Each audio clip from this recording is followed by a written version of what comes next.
Welcome to another episode of Driving to the Res with your favorite hosts, Larry and Inelia. Super. Yeah. I feel comfortable about our intro now. I felt that intro was absolutely fabulous. Kind of like calmed into it. Yes, almost like we'd practiced it before. Well, we practiced a lot of not ways to do it. Yeah, I think we've practiced it like over 100 times now. We went through our 100th episode some time ago. Yeah. 100 weeks? Yeah. That's 2 years. Yeah. Wow. That's saying something, huh? I know. How often can you say I did something for 2 years every week? And I didn't miss a week. We didn't. I don't think we did. Even our sick week, we still managed somehow, right? I know. Because we had something else recorded for it, yeah. We were thinking ahead. I know. Somebody was. Maybe not us. We don't call it our sick week. What do we call it? A recuperation week. Recuperation? Remedy? No. A health response. A health detoxification? Flush. A health flush. Yes, a health flush. A flush or detox. Yes. A detox experience. I was thinking about that actually because I was thinking about that and what to call it and whatnot. And I know that, for example, one of the things that I remember growing up was that anytime any of my siblings or I got sick, this was what we call it at the time, we had to go to bed and we had a fever and all that type of stuff. And then we would get up and we needed new clothes because we'd grown. Yeah, because you grow at night. You grow when you're sleeping good. Oh, is that what it is? Yep. I wondered. I thought it was maybe that the body was transforming from one shape to another, had to get rid of all the old stuff. I don't know. That's got the possibility, or just by being flat, you can like squish out bigger. And when you're standing up, it's like squashed down, so it gets short. So it's like, it's built up. You lay down, it goes, yeah. Maybe. Anyways, today we're going to talk about what we're talking about. Oh, I thought those other topics that you are thinking about were more interesting. Well, yeah, they are. But I also think this is somewhat interesting. Come up with a new word besides sick. I'm sick this week. Sick is a word that means, a victimish kind of? Victimish, but more like it's attached to all of the cure stuff. Negative I'm stuff sick, too. so I need cured. And if instead we were to consider it, I'm flushing, detoxing, my body is eliminating toxins. What might we think about you do with it? You might figure out how you support it while it flushes. So maybe speed up the flush, slow down the flush, maybe support the fact that you're flushing, and the better things to do while you're flushing are sleeping, resting, drinking water, liquids, supporting your body through the process. Soup, sure. Maybe not ingesting more toxin. Yes, that would be a good idea. Some things like that. And normally when you're sick, you think about a cure, how to stop the flushing. Yes. How do I take an aspirin to stop the pain? I take a Theraflu to stop the discomfort. Totally, it's so uncomfortable I can't handle it no more, and make it stop. And this to stop the fever, and this to stop me from throwing up, and this to stop me from having the runs or whatever. And then you keep all the toxins inside your body, right? Right. So you don't finish your flush, but also, be aware of dehydration. Dehydration Can kill you. Definitely can. That's, I think, what most people do end up exiting from. Yeah, but, dehydration. Yeah. Or sometimes not being able to breathe. I had some of those. I died of pneumonia when I was 7. It has to do with inflammation, remember?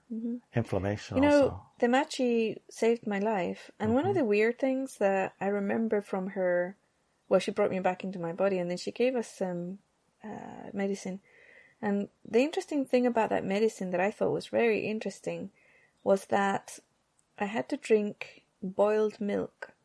Boiled with garlic and blueberries. Really? Yeah. And it was absolutely gross, and it would cause my lungs to fill up again every time, and that's what it was for. She said you need to get the lungs to flush, and so you don't try to suppress the coughing and the, getting off all the stuff. Yeah. So by making more of it, then the bad stuff that was stuck there would come out, because the stuff that the milk would generate was new. Oh. Yeah. Interesting. Yeah. Yeah, when you change the word, you change the thought, you change what you're doing. Yeah, and she saved my life. But of course, she arrived at my grandma didn't want any Indians coming to help, right? So she resisted it until I actually died. And then she's like, my granduncle said, you've nothing to lose. She's already gone, so let's just bring her. And that's why they brought her. Nothing to lose. Yeah. You already got to know. Already got to know, why don't you press this? And then she's okay, but it's ridiculous and pathetic and blah, blah. And then when she brought me back, she was like totally in shock. My grandma was in total shock. Yeah. And she did the medicine. I still remember it to this day because it's absolutely gross. It's the worst, huh? And I had to drink. She would force me to drink it every few hours, night and day. Well, it kind of feels to me like the flushing of toxins process is one of those uncomfortable processes that once you start it, it's kind of hard to stop it until you're done. And by stopping it, it's very, very not the right thing to do. It's like if you're having your baby, once you start having your baby, halfway through it, you can't just say, stop. I don't want to do it no more, I'm done. You put him back. You're pretty much committed. You're pretty much committed, yeah. And so stopping it is going to create disaster. Yeah. And that's basically what stopping your body from flushing toxins creates. It just kicks that disaster down the line a little bit. Yeah. Yeah, but when I was having, I died of it, and also I lost half of one of my lungs. Right, but that was a lot of toxins. But I don't know, a lot of toxins, yeah. You had how many shots? At trillion, bunches of shots. Probably, yeah. But I was also emotionally... You were in a completely dysfunctional emotional state. Yeah. Really, really bad. Really bad. And those things are just as important. Yeah, yeah. And the treatment wasn't right. I don't know what they were giving me, but it wasn't good. Probably aspirin or something. Yeah, it was probably things to stop it. So your body's fighting the whole thing. Yeah. Now, it is possible to take something that stops your flush. Yeah. I mean, that's what medicine, with a quote unquote, is supposed to do, is stop your symptoms. But it's just looking at it the wrong way. I think so, but you really have to manage it really, really well. Yeah. When we got the flushing a few weeks ago that we're talking about right now, I know that each of us got what we could handle, but also it was like one of those things that I could feel when we were getting too dehydrated, and it was like, no, we need to ingest more water, right? We need to ingest more water. And I mean, if it got worse, I know there's methods, right? You can go to the doctors and they have to do what you tell them, not what they think they should do. They always ask you for permission and you have to sign for any treatment. And I thought, well, if this gets worse, I'm going to go to the hospital and get what's it called? IV fluids, right? To get hydrated. And then you told us about your experience of when you had a really, really bad flush once, like a really extreme flush. How about we call it an extreme flushing? Extreme. Yeah, I had an extreme flushing, and it wasn't super extreme. It was flushing. But you were and instead of resting, you worked. I worked, and I worked hard. We were fishing, and I took drugs to suppress the symptoms so that I could continue to work. And I didn't hydrate at all or eat. And because you were sick. Because I was sick. So, I wasn't sick. I was flushing. You were flushing, sorry. It's so easy to fall back to the old vocabulary. Right. But in the middle of a flushing, I went to work anyway, and I suppressed the flushing, and I didn't hydrate, and I didn't eat. I did everything opposite of what you probably should do. Right. And after 2 days of doing the opposite of what you should do, including not getting any rest, I was done. I was like, I can't get up to move the boat. I can't get out of bed. Somebody else had to drive the boat home, and then I went to the clinic. Did they take you in an ambulance? No, because I'm a fisherman, for crying out loud. Get in the truck. How dead you could. We're going to get in the truck and drive to the clinic. We don't call that a little ambulance. Give me a break. And then when I got drug into the clinic, they saw me and they just immediately put me on IV. And then 2 bags of IV, 3 bags of IV, I had to go pee. Yeah. And I was fixed. Yeah. Isn't that amazing? Home, I think a lot of those symptoms and this discomfort are from dehydration. I do too. Yeah. I remember when my babies were small. I remember one particular instance when Daniela, she was 2, and she had the worst fever, and she was puking, and she was like high fever, and I was desperate, and I called the doctor, and it was a time of the world when doctors came to your house. He arrived to my house, and he took a look at her, and he says, he looked at me and he said, first baby? And I said, yeah. I think she was actually, oh yeah, it wasn't Ireland then, it was England. And I said, yeah. And he said, he looked at me and it was England. He said, is she still like this in 3 days? Call me. I said, 3 days? He says, yeah, 3 days. And what do I do now? You give her plenty of liquids. If she vomits them, just let her sip the liquids. Pinch her skin. If it stays up, you call me. Or if it's just like this in 3 days, you call me. And you're just going to leave? What about medicine? Nope, don't give her anything. This, she needs to burn it out. And he left. And I was like, cursing. I need some antibiotics and I need some... No. Well, I knew I know what you're saying. I knew then antibiotics were really, really bad. I didn't want any of that. But I was still shocked that he would just leave me with my 2-year-old, high fever and call me in 3 days, right? And I stayed by her and I would pinch her hand, continuously pinch her hands to make sure the skin was bouncing back. Check mine. Okay. Oh, yeah. Can't even pinch it. You're totally hydrated. But remember when you were flushing? Yeah, it was like sticking up. It was sticking up and it stayed up. I was like, oh, geez, I really need to get some water, honey. I can't believe how dehydrated I am. Anyways, she got better in a day and a half or 2 days. So I never got to call him. Your skin's good too. You're completely hydrated, honey. I never had to call him back.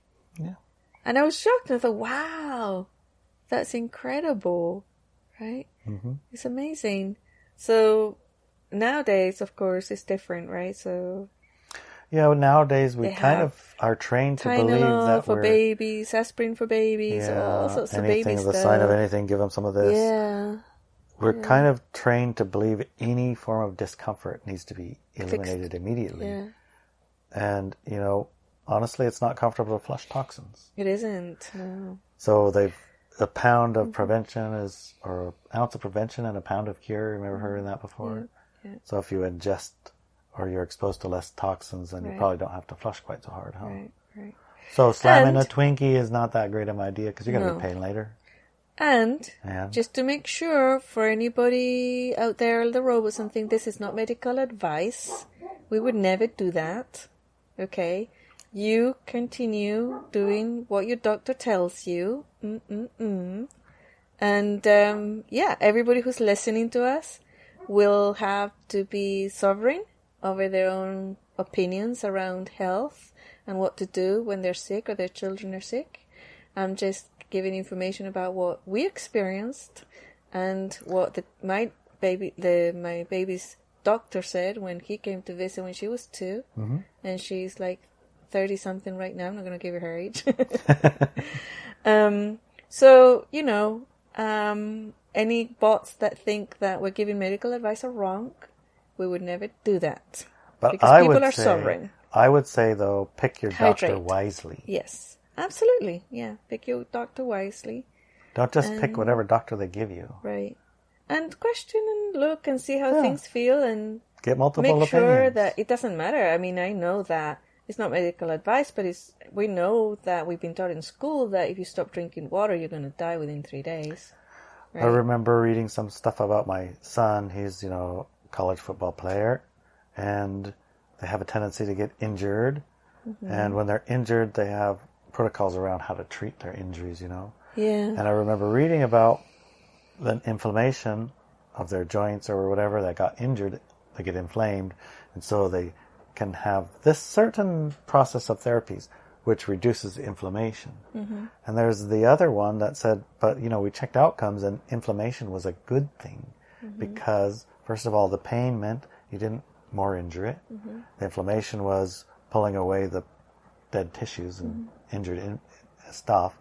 And then if they allowed it to go through its natural process, then your outcome was better and quicker. Remember that documentary that showed there was an old lady who was allergic to bees, and I don't know how it happened, and she had arthritis in her entire body. She was very disabled with arthritis.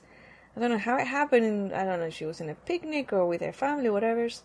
She managed to get herself walked into a beehive, and there was somebody filming there, and they filmed her covered from head to toe with bees, and she was trying to walk away, trying to run away, and then she collapses on the floor, and they take her to hospital.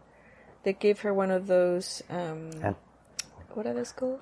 EpiPen things? EpiPens, yeah. Epinephrines or something. Yeah, and then when she recovered after a few days in hospital, she came out of the hospital without arthritis. You want to know something interesting? No, I don't remember that, but I do remember just last week or 2 weeks ago, I was listening to Dr. Cowan talking turkey with Dr. Cowan kind of thing. Yeah. He does that so that I think the YouTube guys don't care. Yeah. Because they're just talking turkey. Yeah, they're talking turkey. Yeah. We're going to call it... They're gobble We're gobbling. going to call this one Driving to the Race, Talking Turkey. Talking turkey on the res. Yeah, talking turkey on the res. Somebody asked about their arthritis, and he said, strangely enough, one of the cures for arthritis in the old books is a bee sting, because the bee sting causes inflammation, and the inflammation pulls out the things in your joints that were creating the pain, which were something like proteins or something that got stuck in there. Nice. It created inflammation to flush out the stuff, and then after the bee stings de-swells, de-inflames, or inflammation is gone, your arthritis is gone too. Wow. It reminds me of the cure that Machi gave me. Mm-hmm. It kind of is the same. The milk produces mucus, like inflammation, right? It's like a toxin, maybe?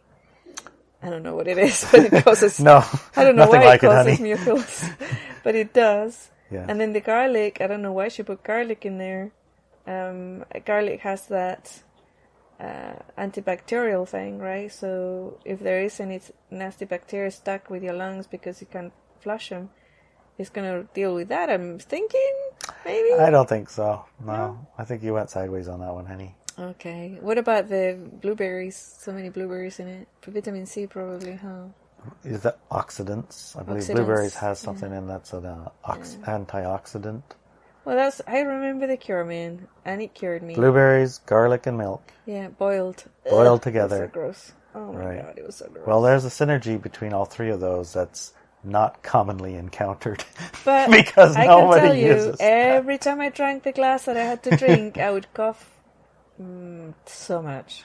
Yeah. And it was effective coughing. It wasn't that nasty, like breathless, ineffective cough. It wasn't that one. It was the other one. Yeah, the really phlegm. effective. Well, the milk makes phlegm. The phlegm is in your lungs. That's something for you to cough up. So it grabs stuff with it. Okay, so it's not. So your lungs were like dried, yeah. And then the blueberry and the garlic, boiled together in milk. It's so it's gross. Probably, it's like it might have. We can only speculate because we don't know what boiled garlic and blueberries and milk actually creates we can synergistically. Speculate, yeah, we do know that tomatoes and olive oil cooked together makes a delicious thing.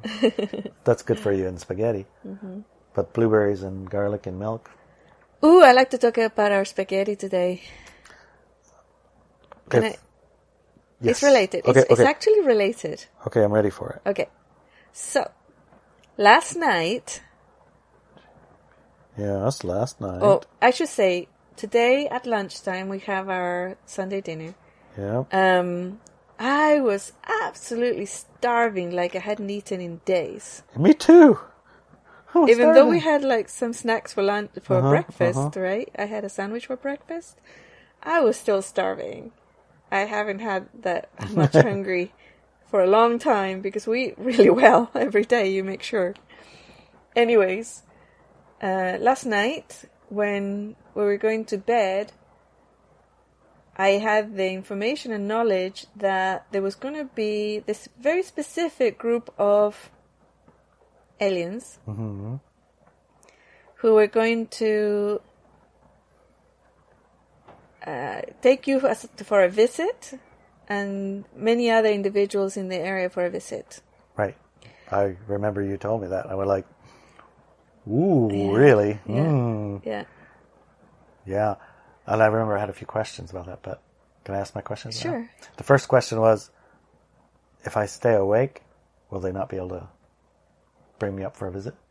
You might try to stay awake, but you will need to get your body to go to sleep in order to do the transport without panic.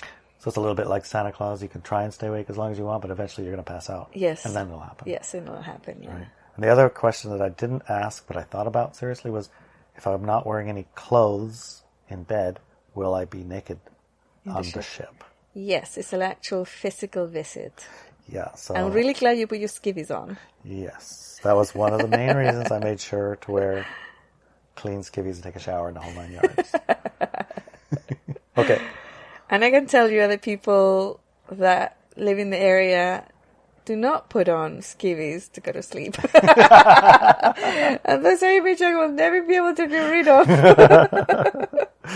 Because what happened is I never go, I can't say never, but I don't go there physically.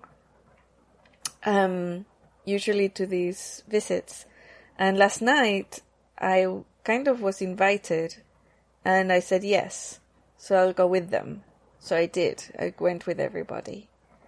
And we had a pretty fabulous experience. And one of the experiences, like, time there is kind of different. So it felt like we were there for many, like 20 hours or something. I know, it felt like a long visit. And often, and a lot of the other people went for naps, right?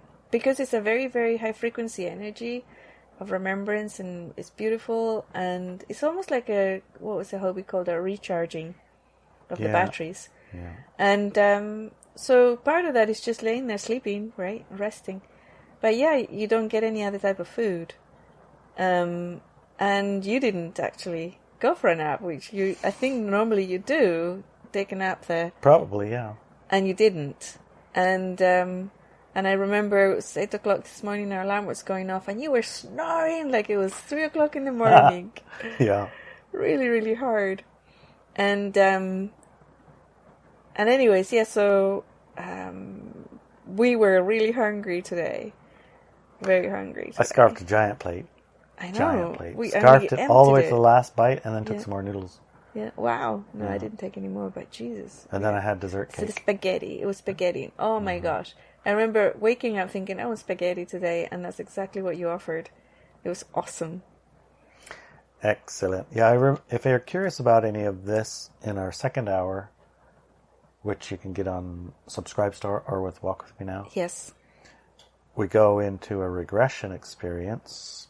First show, second show, third show, somewhere around there, I think. Yeah, there's even a recording of an entire actual regression. To that ship. To that ship with those beings and myself. Mm-hmm. And Inelia didn't go that time. No. But this time was last night. And last night she did go. So of course I didn't take a nap because I had to show her around the ship. Yes. Huh. And what do you think about my ship? Well, I thought it was our ship. Our ship. Yeah. Not mine, but yeah. Yeah, it's not physically my ship, but it's kind of like, what do you think about my ship, like my boat? Right. Because I'm one of the members of the boat. Yeah. Yeah. So what do you think about my ship? It was really fascinating, very interesting. I suspect, actually, that might tie up with last week's as well, that it might be the moon. But I'm not 100% sure. I haven't truthed it completely, because it's so new. But it felt like it was massive. And it was separated into pods, like spaces. Mm-hmm. And each pod space had people that are from that species working with people who are born here on Earth. And there's groups, like 20, 30 people maybe per group, maybe 40. I don't know. I didn't look at many groups. Mm-hmm. And there's other places as well. And some of our listeners might recognize this or feel into it like they recognize it. And there were some really, really large rooms where there were like 100 to 100, maybe even up to 500, even 1,000 people in one of these rooms. And one of the interesting aspects of it is that it had different like levels of sitting areas. So you could be like really high up near the roof or, the ceiling or right near the floor. And it's like all over, and people were just sitting around laughing and chatting. And it was like a thing about they were getting instructions, and I don't know if it's instruction in the learning type dynamic of the word instruction, or whether they were getting instructions on what or they're making decisions about what they're gonna be doing next. There was also areas where little children, like 6-year-olds, were in a kind of classroom setting, not all looking at one wall, but I guess some of them would interpret it that way if that's what the schooling they go to on Earth would be. But it was more to do with like this really gentle energy, and the beings that were showing them and teaching them things, they looked very human. They had hair in their head and maybe wigs, but they looked very human, so that the kids were happy. The kids were happy and thought it was normal. And then the one that I found very funny was one of the rooms, they had teenagers in it. What I found funny is that they were all talking with their voices.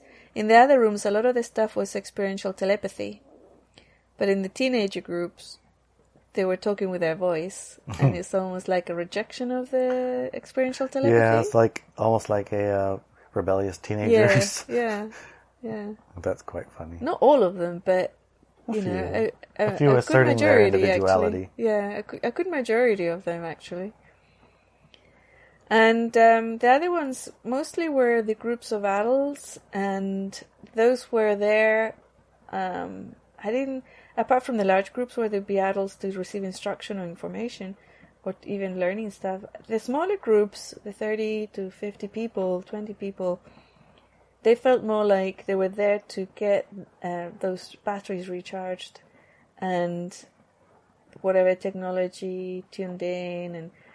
And I think that the drive, because of what I've seen in this group and the other individuals who have been there, it feels like the drive right now during the split is for everybody who is part of that collective to start being able to connect directly to that frequency that is the natural state of the people who go there not every night, because it's very rare that they go out actually, and start remembering it. And like you said, it's like the technology that you feel you have in your bodies to be able to remind you or connect with a higher frequency through the fog, which the fog being the black dark paradigm and all the chicken scratches. Right? Yeah, the fog that we exist on the planet, that's co-created by all the others on the planet that are light-dark paradigm co-creators, right? Yeah. They're making the fog. Yeah. The fog is everything, everywhere. It's the entire co-creation is fog. And to create a new paradigm, you have to create something that's not the fog. But when you're in the fog, all you can see is fog. Yeah. So you literally almost can't create the new, because even trying to do that, you incorporate the old paradigm process, and that just creates more of the old paradigm, maybe with a little bit of new paradigm sauce, but it's still the old paradigm. So you're almost literally stuck without some way of remember those solar tubes that goes into this roof and it brings sunshine in and it makes light? You almost need some way of channeling in a pure state, or channeling into a pure state of what that light reality is, just to be able to embody it enough, to project it just enough, so that's like you even got the taste of it. Yeah. So having visits is re-exposure, realignment, oh yeah, that's this, it's this, it's this, it's Remembrance. this. And then remember, and then try and bring that back with you. And we've been trying so many ways to bring it back. Oh my God. Remember one of our friends, we did the hair backwards thing, right? Yes. She said she had been doing and noticing these things in her life for a long time. Like, how did that happen? But she never made the connection, right? She actually, the word she used is like, where was I last night? Where was I last night? Where did I go last night? Yeah. Where have I been? Or something like that. I can't remember the exact words, but it was something like that. And I think she's one of the instigators, one of the people who are very creative in bringing that knowledge that I was somewhere. Yep. That wasn't my bed last Yes, night. yes. Yeah. And you did something funny last night. You went to bed without skivvies. Uh-huh. And then at 1 o'clock or something, you got up to put skivvies on because you knew they were coming. Yes, I knew they were coming, and I didn't want to come up. I didn't want to be showing you around the ship naked, you know. I mean, I guess it's a ship full of nudists in a sense, but Not everybody was nude, no. I was wondering why you went to bed with all of your clothes on. Like, honey, why are you dressed in bed? Well, I didn't have my day clothes on. I had PJs on. Yeah, Shirt but and you know, you don't always wear a full load no. of top and bottom and underwear and the whole 9 yards. Like, yeah, I don't like wearing any PJs actually. But yeah, I couldn't figure it out, but I didn't. It's the nature of the experience. You don't even put the pieces that are obvious together. It's like, why are you all dressed? Oh, duh, we're going on a ship tonight. What do you think?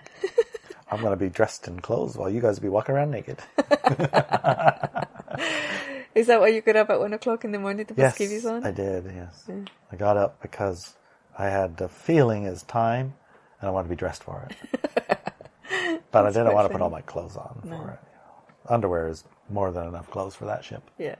Yeah. It's warm. Mm-hmm. It is warm. That's funny. Yeah, what's also funny in a sense is the interpretations that we, in the fog, which we call a fog, of things that we see up on the ship that we then bring back, we interpret them kind of sideways sometimes. You know, that's one of the problems with trying to explain things is even something you see, you interpret it a certain way. Like when we got to the ship,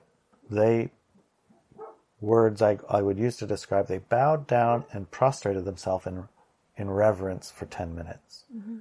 And what does that mean to most people? They look at that, someone walks in, and then the worshippers all go prostrate themselves, and it's like submission in the ultimate in a way, you know. Or it's respect, or it's there's like 10 different words that can use. Most of them implying you're in the presence of a power much greater than you. That can be an interpretation, but it's not really. Another interpretation could be you're in subservience to something or a power greater than you. Mm-hmm. That could be another one. Most of them are greater power than you.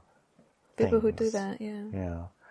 They're not, like you go to meet the Queen of England, you're supposed to like kneel or bow or something, aren't you? Or if you see the Emperor of Japan or China, you're supposed to like not look at them in the eyes, and you can only shuffle in with your head down or whatever, like that kind of stuff. It's similar, right? Not similar the experience that was going on with you, but it's a similar shaped experience. In other words, the bodies it might are appear bowed. to be the same. It appears to be the same, and so whatever that is, the tendency for us in the fog is to say it's like that. Yeah. But in fact, it was something completely different. Yes, completely different. Adoration, maybe. Reverence. It's almost like a pause in the activities and just allowance to be a different state of awareness for 10 minutes, 20 minutes. Yeah, like in a theta state, meditative state, a different state of being. Yeah. The normal one that you're interacting with fog beings, us, we're all foggy. Yeah. First we show up to the ship, what? Terrified and physical body screaming, violent and fighting, or terrified and withdrawn, and all low frequency responses. Yeah. And so when you came up the ship with me, you weren't terrified at all. No. And you were,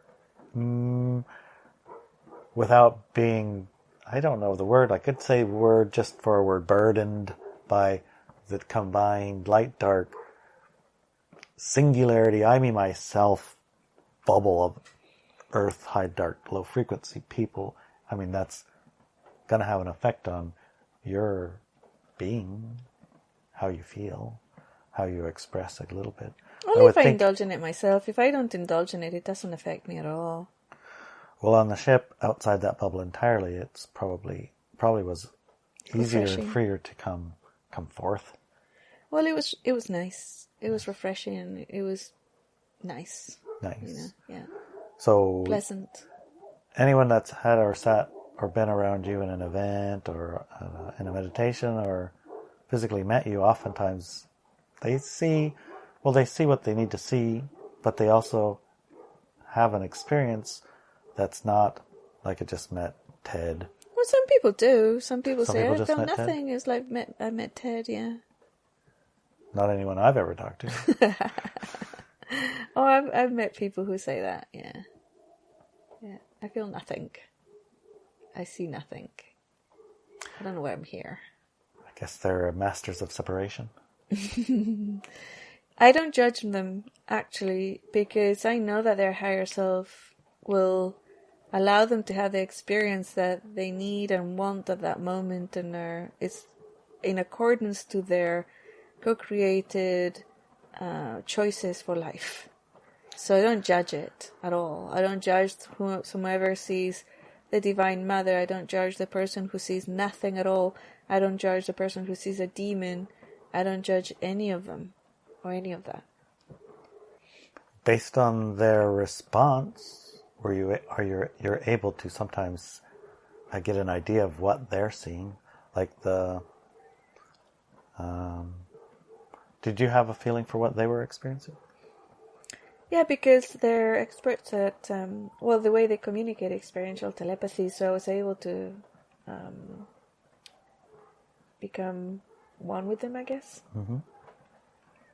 Yeah. And how would you describe the experience they had? I would describe it as a unification, a joy. It's almost like meeting an old friend that you haven't seen for a very long time. There was a lot of love, a lot of light, a lot of like happiness, happy feeling, like insanely happy. So in some senses, I would say that the pose resembled something physically seen on Earth, and usually in the cases of a power of like a king or a queen or a supreme leader or a religious figure or a god or something like that, that resembled the same physical appearance, but the gals or they're not guys or gals, are they? No. They don't have a sex. No. Not a male-female sex. No. The people on the ship Mm-hmm. were in what could be considered a bliss state or a meditative state, or that naturally their bodies in its most comfortable state would be like that, would look like something like else that. to somebody. Yeah, it's a communication for sure. And I suspect that position of the body's communication has been hijacked by power over others people to mean something completely and utterly different. Like sick or flushing. Yeah, but that position... But even more different. Yeah, because that position usually people interpret or they tell you have to do it because you're below me. Yes. Or, right, the king says you're below me, so you have to bow your head now. And bow and all that. Or the guru or the priest or the monk or the lama is like, I'm more enlightened than you, so you have to bow before me. Subservient and put your hands together in prayer towards me and whatever. So, that has been hijacked. It's not the real, true feeling or meaning or reasons for doing that action with your body. Remember, I was doing as an example with a friend, and I just happened to be pointing in his direction. And he was overwhelmed with love and projection of authority and everything else. Yeah. And he thought it was the most beautiful thing that's ever happened to his life. And he started giggling, he couldn't stop. And he was like, what?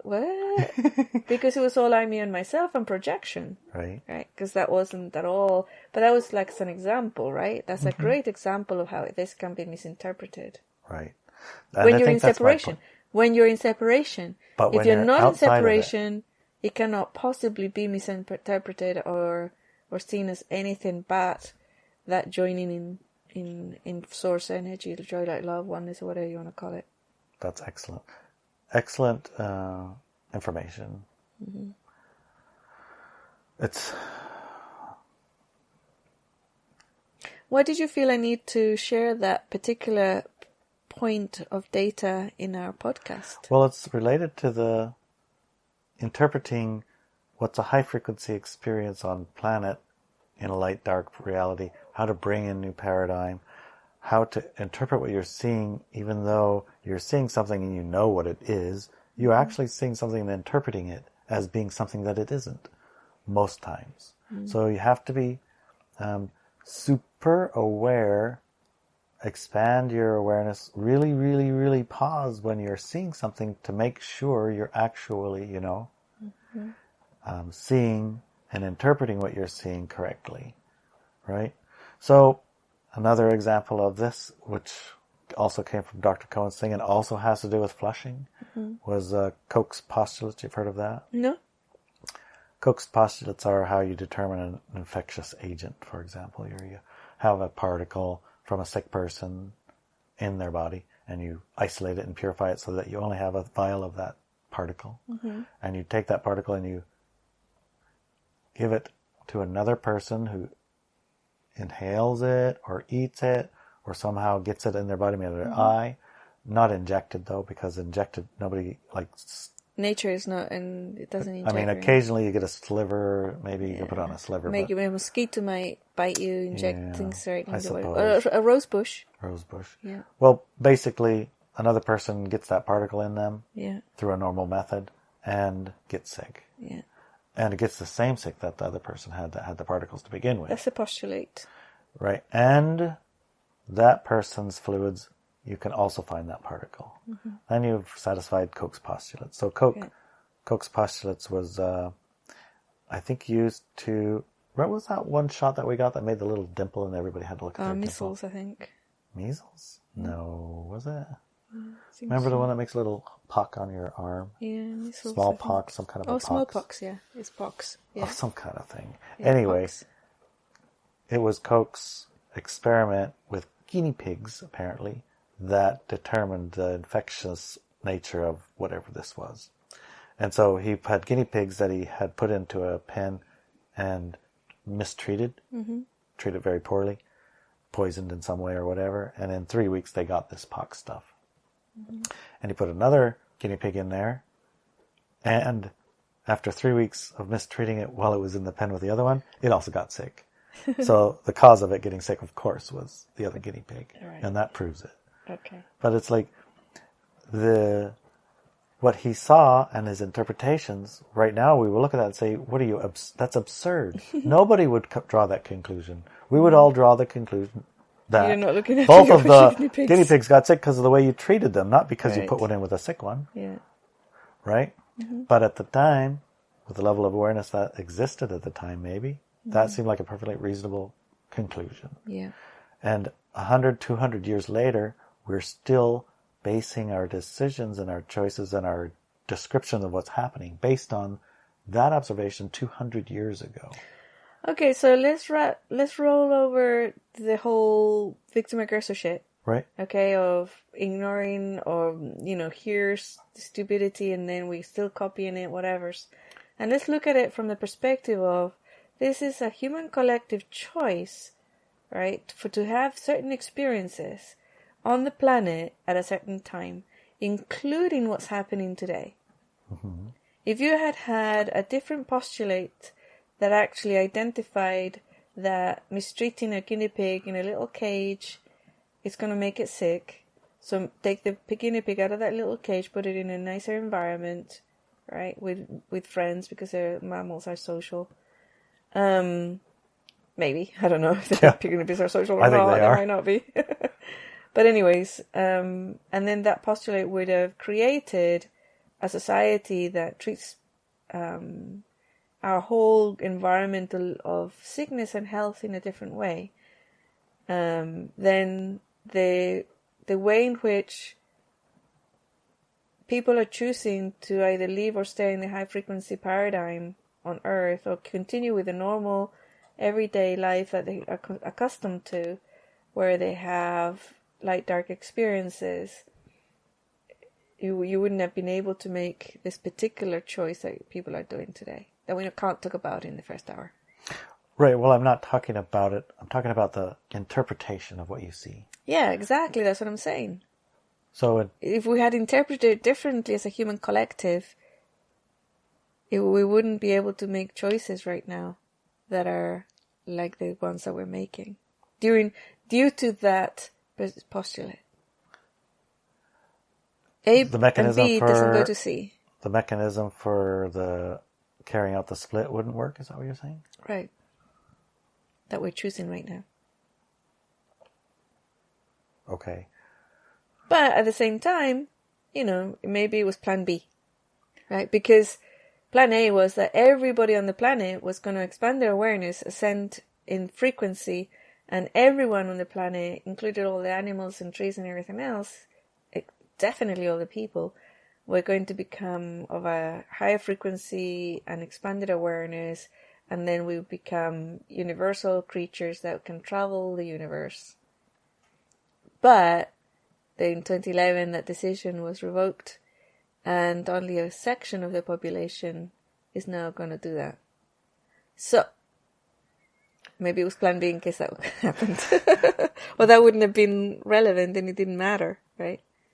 Whatever postulates people did that were wrong, and what you saw wasn't properly interpreted. Well, in the case of Koch's postulates, for example, they haven't been using them anyway, because viruses are something that they haven't been able to pick them out of people's fluids and then give them to somebody and they got sick. Mm-hmm. So they kind of dropped them anyway, and they made a modified version of Koch's postulates. But the point isn't so much what that was. The point is that so much of our current reality is based on things we saw and misinterpreted. And from that misinterpretation carried on decades, even hundreds of years. Like I was saying, before. What does it matter? What matters? What I'm saying is, why is this relevant? Why does it matter? What is irrelevant? Yeah. What is relevant is, and you asked the specific question, why did I ask about this? Because by all appearances, you would interpret the space guy's action as you're more powerful than them, and subservient to you. I would never think that. And things like, I'm saying other people. Oh, but other people were not there. There were plenty of people there. They didn't interpret it that way. They understood what was happening.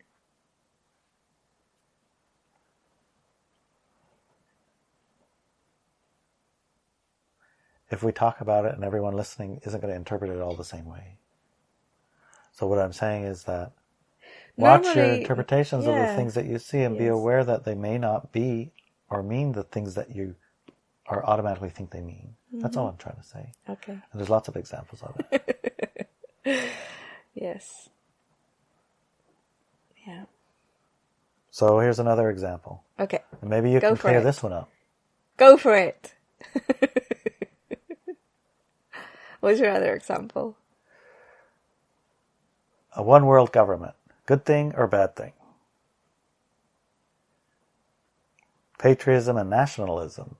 A good thing or bad thing?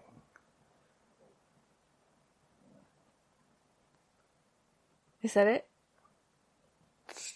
Yeah, sure. Was there anything else to it? Well, it's like, we can say things like, Russia's a bad country. And we can say things like New World Order. That'll mean there's only one government. One government can have a fight with itself, so there won't be any war. Mm-hmm. So, what do you think? About what? Either one of those things. There's chicken scratches. I don't really think about them very much. There's just distractions. Light workers and dark workers. What about them? What do you think about that? About light workers and dark workers? Yeah. But can you give me some more context? Because it's like saying strawberry cheese sandwich or meat and potatoes. Yes, meat and potatoes. I don't understand. You have to give it more context. Meat and potatoes are delicious. Okay. So, I'm glad we cleared that one up. yeah, it's very easy. Now, when I say nationalism, patriotism, we're all raised, at least in my country, see, it's my country. Yes. In my It's your country, yeah. I was raised to put the flag. Adore the flag. And put your hand over your heart, so it's like solemn vows. Yes. And recite. Which hand? Right hand over your heart. On what? Or the center of your chest. Center of your chest? Are you sure? Yes. Not the left hand of your chest? Something like that. It's been a while, so. Okay. I know analytic overlays will be interpreting this. My analytic overlay says your heart's more like over here, and my memory has over your left breast, things like that. Yeah. So I think you put your hand over your left chest. Okay. Right hand. And anyway, you recite the Pledge of Allegiance to the flag, blah, blah, blah, that kind of stuff. And you have this vision or this impression of your country as the last bastions of freedom and democracy and all that is right in the world. Mm-hmm. And generally speaking, you care about it as an entity that you are a part of. Yes. By the blessing of God being born there. Mm-hmm. And if you hadn't been born there, you would have been up the creek. Mm-hmm. I mean, you could have been born anywhere else and think how bad it would be. But you got lucky and you won the lottery and you got born here. Mm-hmm. So most countries probably have some form of that where they're like, oh, thank God I got born here. This is the best place on the planet. Mm-hmm. How do those other people live? Mm-hmm. And then that's patriotism and nationalism. That's ingrained into you from birth. Yes. Mostly. Mm-hmm. So there's a group on the planet at the same time who are, they think they're like, they call them things like United Nations or One World Government or Great Reset, that stuff, you know? Mm-hmm. And their plan is that if we get rid of nationalism, we won't have a peace on the planet. Mm. And it sounds logical. So their process is to create, which is where it kind of starts to go sideways, you know. Okay. In order to create this, you have to destroy the other. Right. And how do you go about destroying the other? How? I don't know. I'm asking. Oh, I thought you knew how they were doing it. Well, they have many tactics, I'm sure. Some of them are in college and education, and some of them are, you know, wars and attrition and making nations dysfunctional, bankrupting them, putting them in so much debt that they're unable to ever recover from it, and so they're beholden to the one world, one thing, and they must basically do what they're told, which is the same as not existing anymore because they've basically given up their sovereignty in a sense. Yeah. So basically all of the nations have to give up their sovereignty to another entity, which they have decided the best way to go about is by putting the world in debt to themselves, in debt to them, things like that. That's some of the process. Mm-hmm. But on the surface, when you look at it, you say, hey, no more wars, that'd be great. We got to have a great big war to have no more wars? Hey, I've heard that story before.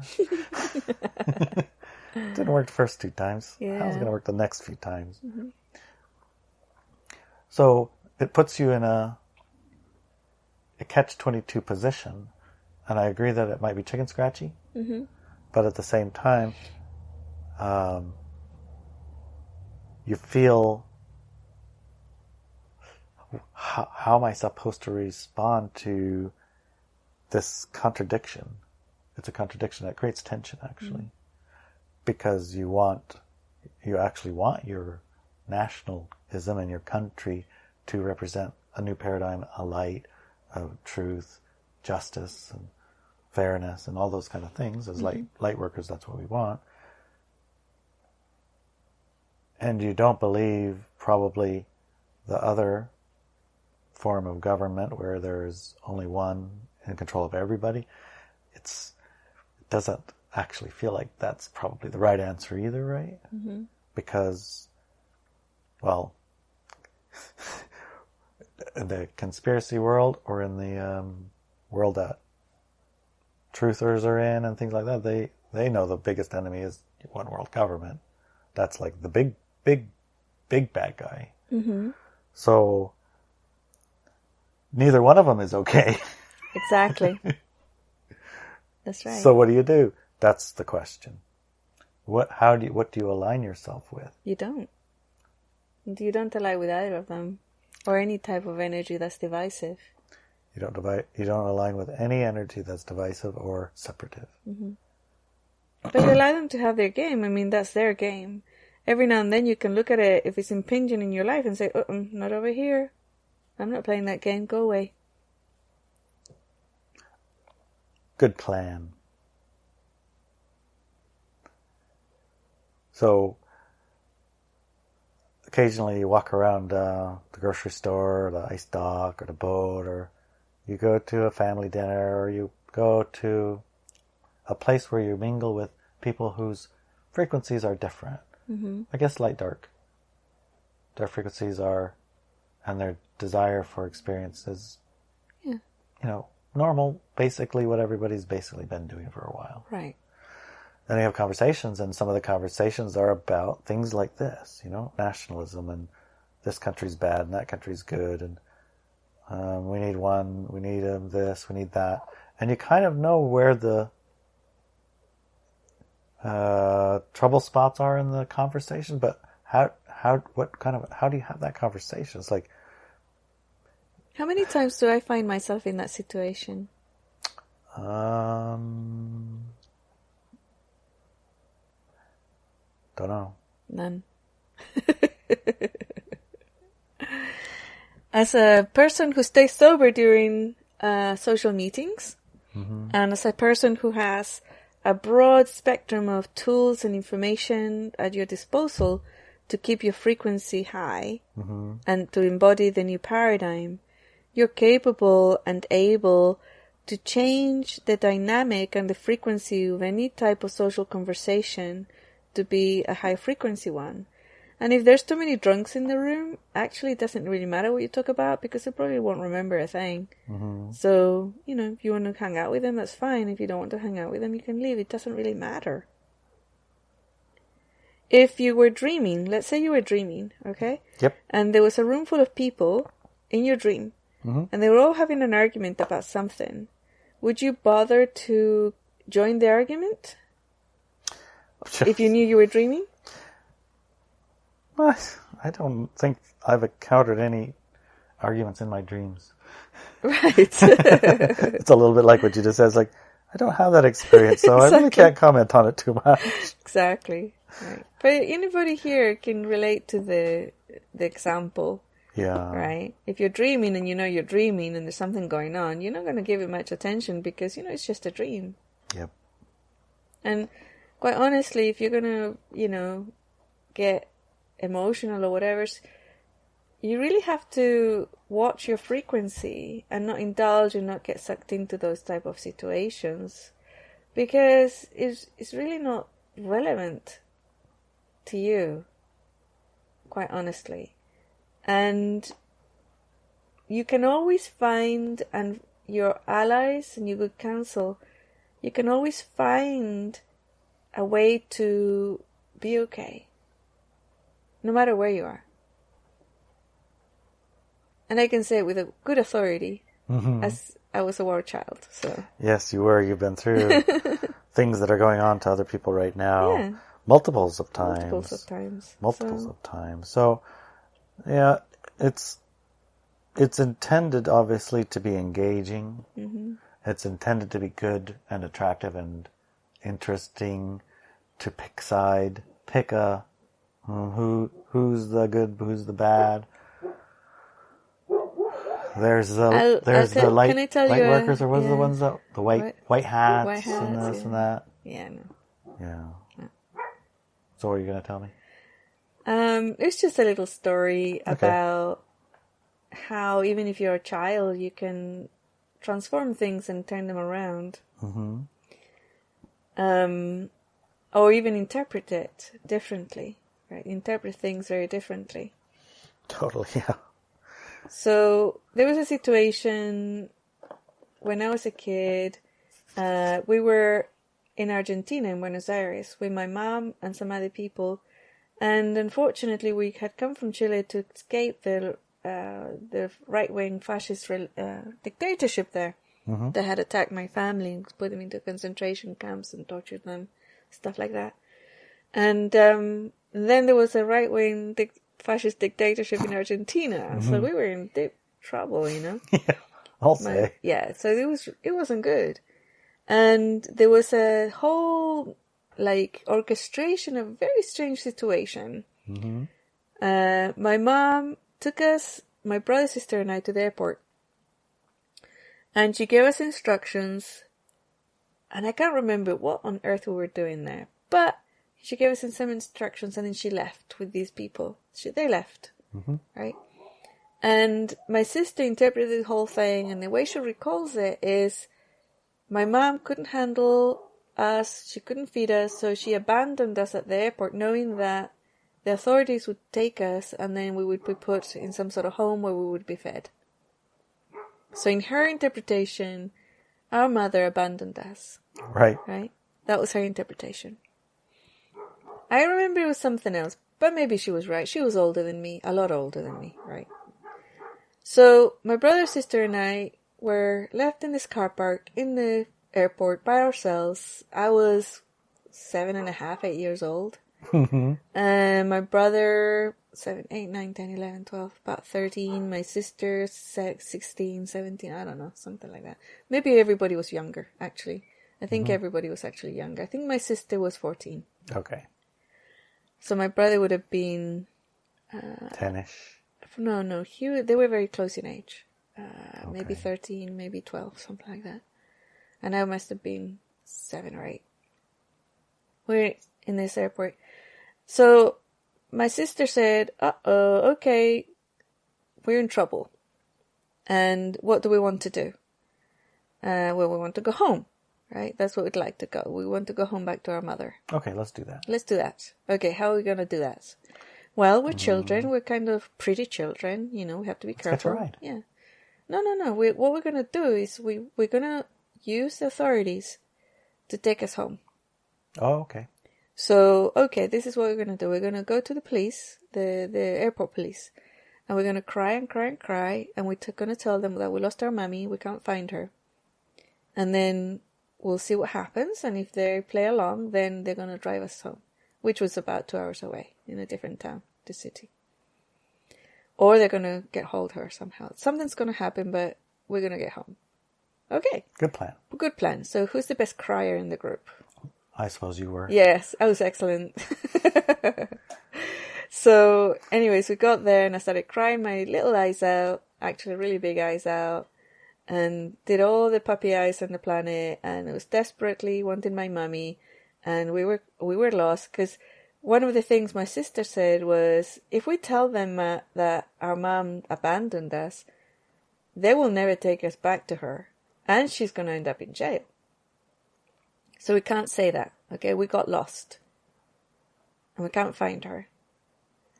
Somehow. I can't remember the whole story. Mm-hmm.